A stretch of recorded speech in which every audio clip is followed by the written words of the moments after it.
Hello students, a very good morning to all of you. In today's video lecture, we are discussing about research process. ठीक है, in your subject research methodology. Previous वाले video lecture में student हम research methodology में जो हमारा topic चल रहा था research process, उसमें हम 5 स्टेप को डिस्कस कर चुके थे। जो हमारा 5th स्टेप था डिटरमाइनिंग सैम्पल डिज़ाइन, उसमें हमने सैम्पल के मीनिंग को समझा। अब हम सैम्पल के टाइप्स को देखेंगे, फिर उससे आगे के स्टेप्स को पढ़ेंगे। ठीक है, तो सैम्पल क्या था? सैम्पल मैंने बताया था, सैम्पल डिज़ाइन एक तरीके से डिटरमाइंड प्लान है बिफोर एनी डेटा। उस डेटा जो एक्चुअल में कलेक्टेड हो रहा है ऑब्टेन करने के लिए किसी सैम्पल को किसी गिवन पॉपुलेशन से। ठीक है, तो सैम्पल आपके कितने तरीके के हो सकते हैं।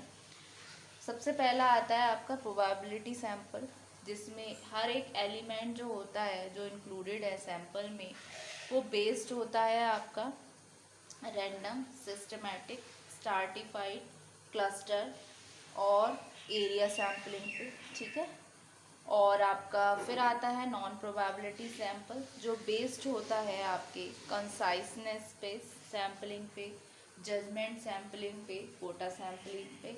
तो इनमें से कुछ जो इम्पॉर्टेंट सैम्पल डिज़ाइन है उनको हम पढ़ेंगे। सबसे पहला आता है आपका डेलिब्रेट सैम्पलिंग, जो पर्पस है, पर्पसिव और डेलिब्रेट सिलेक्शन जो है पर्टिकुलर यूनिट्स का, यूनिवर्स की, वो कॉन्स्टिट्यूट करता है एक सैम्पल को जो रिप्रेजेंट करते हैं यूनिवर्स को। जैसे कि कभी हमें पॉपुलेशन का पता करना है, तो जब पॉपुलेशन एलिमेंट्स में से कुछ selected based on access, it is known as convenience sample. मतलब अगर हमें किसी पॉपुलेशन का पता करना है तो हम उसमें से कुछ सेलेक्टेड एरिया को, सेलेक्टेड एलिमेंट्स को ले लेंगे, इसको एक्सेस करेंगे, तो वो हमारी जानी जाएगी कन्वीनियंस सैम्पलिंग के नाम से।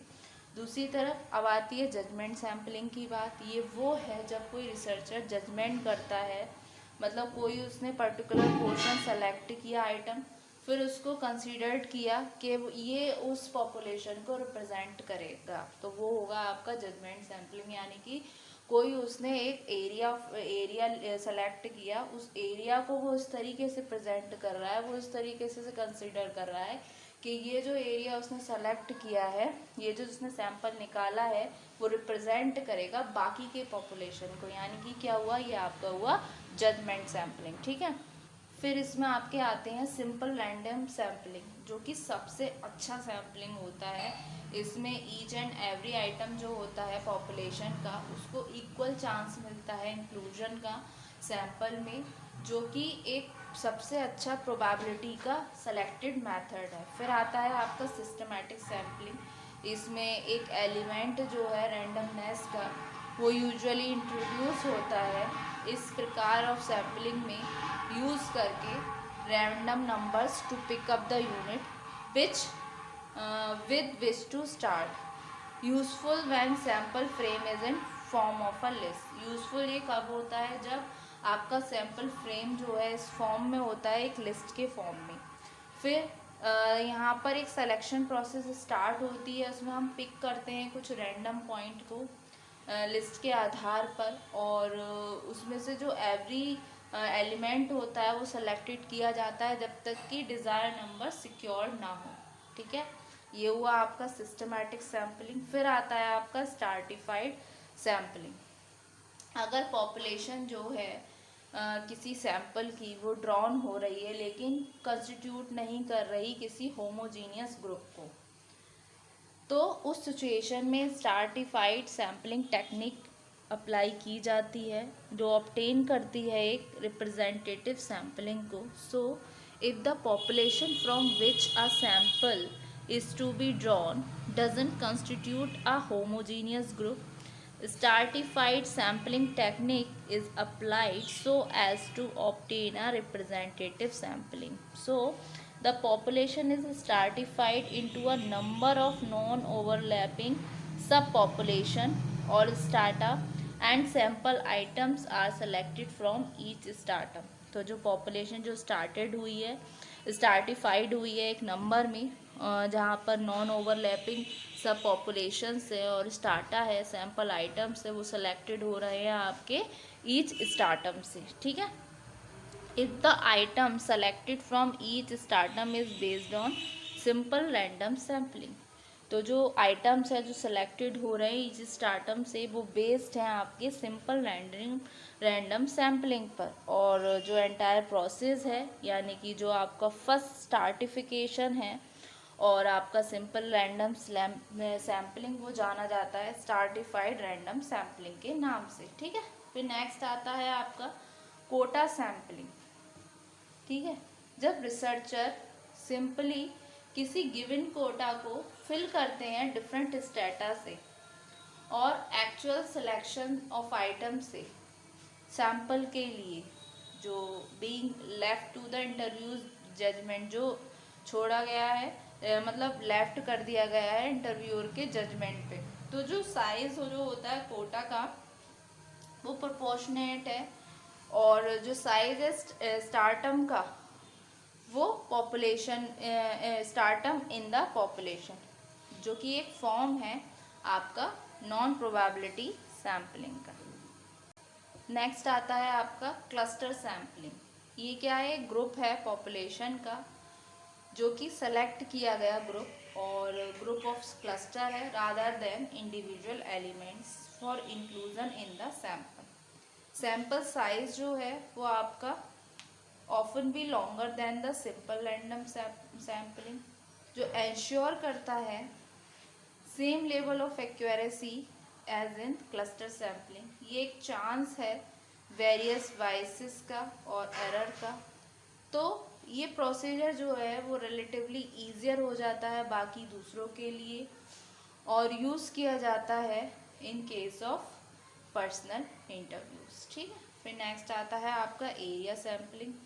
एरिया क्या है, वो डिवाइडेड हो जाता है स्मॉलर नॉन ओवरलैपिंग एरियाज में, जो कि आपके जोग्राफिकल क्लस्टर हैं और एक नंबर ऑफ स्मॉलर एरियाज हैं जो रैंडमली सेलेक्टेड हुए फील्ड इंटरव्यू किए जाते हैं इसको एफिशिएंट करने के लिए इस टेक्निक को, जो कि अगर किसी पॉपुलेशन कोई लिस्ट में नहीं है। फिर आता है आपका मल्टी स्टेज सैम्पलिंग, जिसका मतलब होता है लार्ज ज्योग्राफिकल एरिया जैसे कि एक एंटायर कंट्री। फिर आती है आपकी सीक्वेंशियल सैम्पलिंग, जो कि एक अल्टीमेट साइज है सैंपल का जो डिटरमाइंड हुआ है एज द सर्वे प्रोग्रेस, ठीक है। ये आपके 5th स्टेप में सैंपल डिज़ाइन तक कंप्लीट हुए। फिर आता है आपका 6th स्टेप जो कि है डेटा कलेक्टिंग यानी कि collecting the data. Various ways और एक्सपेरिमेंट और survey methods include observation, personal interview, telephonic interview, mailing of questionnaire schedule. मतलब अब हमें क्या करना है, डेटा कलेक्ट करना है। डेटा कलेक्ट करने के लिए बहुत सारे तरीके हैं, बहुत सारे तरीके से आप डेटा कलेक्ट कर सकते हो, जैसे कि सर्वे मेथड में इंक्लूड हो गए ऑब्जर्वेशन मेथड, पर्सनल इंटरव्यू, मतलब आप जो डिज़ायर्ड पार्टी है, जो desired area of interested party है, आप उनसे जाके पर्सनली डेटा कलेक्ट कर सकते हो। टेलीफोनिक इंटरव्यू, टेलीफोन पर लोगों से डेटा कलेक्ट कर सकते हो, साथ में आप उनको क्वेश्चनेयर मेल कर सकते हो। उसके अलावा शेड्यूलिंग, ठीक है। फिर नेक्स्ट 7 स्टेप आता है एग्जीक्यूशन ऑफ द प्रोजेक्ट, ठीक है, जो कि बहुत ज़रूरी है। जैसे अब हमने डेटा कलेक्ट कर लिया तो जो हमारे पास डिपेंडेबल डेटा है उसको सिस्टमैटिक मैनर में केयरफुली अब हमें वॉच करना है अनकंट्रोलेबल फैक्टर्स को। जो सर्वे होंगे वो आपके अंडर स्टैटिकल कंट्रोल होंगे और डील करेंगे नॉन रेस्पोंडेंट्स के साथ। फिर आपका 8 स्टेप आता है एनालिसिस ऑफ डेटा। अब क्या किया, जो हमारे डेटा को जो कैटेगराइज कर रहे हैं रॉ डेटा को, रॉ डेटा का क्या है, which has no particular meaning. फिर उस डेटा को हमने कोड करके फॉर्म कर दिया कैटेगराइज डेटा में, सिंबल्स में एडिटिंग कर दी यानी कि उस स्टेज पे। फिर एडिटिंग करने के बाद उस डेटा का हमने टैबुलेशन कर लिया, उस डेटा को हमने कैटेगरी वाइज क्लासिफाई कर दिया डेटा को in the form of table के फॉर्म में। फिर एक स्टैटिकल इंटरफेरेंस ड्रॉन हुआ with the assistance of computer, ठीक है। फिर नेक्स्ट स्टेप आता है आपका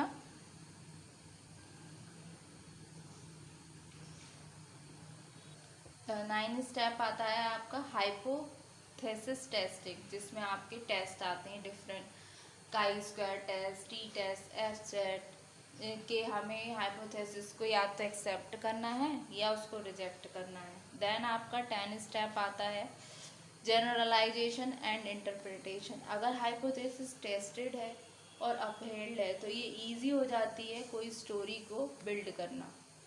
फिर अब ट्रिगर किया गया नए क्वेश्चन को नई हाइपोथेसिस के लिए।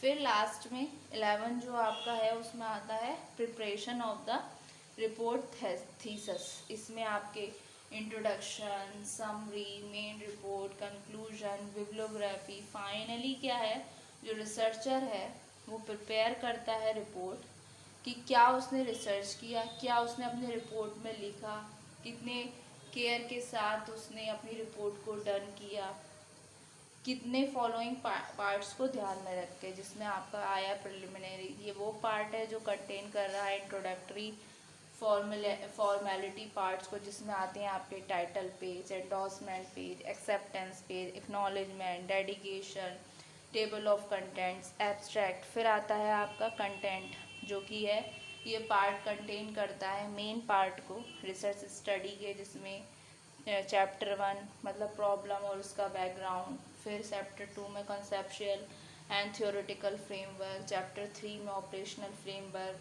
चैप्टर 4 में आपका presentation, analysis and interpretation of data, chapter 5 में आपका summary of findings, conclusions and recommendations, chapter C में एंड मैटर्स, जो कि पार्ट रिप्रेजेंट करेगा मैंडेटरी रेफरेंसेस को, अटैचमेंट को, जो कि हुई आपकी बिब्लियोग्राफी, अपेंडिक्स और अटैचमेंट। ठीक है, तो ये थे आपके स्टेप, ये हुई आपकी रिसर्च प्रोसेस का एंड। ठीक है, thank you so much student.